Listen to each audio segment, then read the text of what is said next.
Banche Venete. Il vero problema non è la commissione parlamentare avvallata con le puntualizzazioni oggi dal Capo dello Stato, ma la posizione al momento irremovibile da parte del Ministro delle Finanze Giovanni Tria. Pare che il Ministro dell'Economia non intenda appunto attuare la norma presente nella finanziaria in quanto ritiene che non sia rispondente alla normativa europea e in quanto tale non possa essere attuata.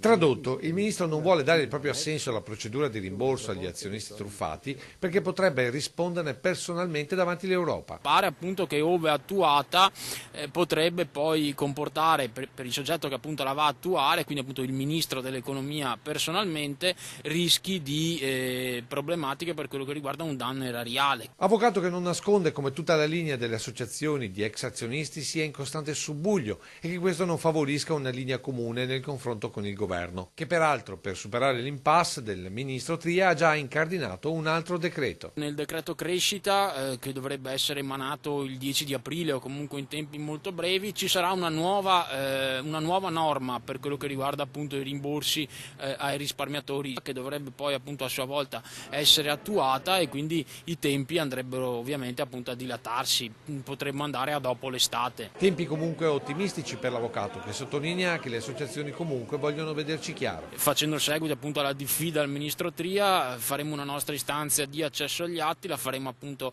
noi come associazioni facenti parte della cabina di regia e le faremo anche fare singolarmente a tutti i risparmiatori che intendono farla, quindi insomma chiederemo appunto al Ministero dell'Economia e delle Finanze di farci accedere alla corrispondenza intercorsa con le autorità europee. Non possiamo non sapere quello che ci sono detti, che poi appunto è il motivo per cui la norma non è ancora stata attuata.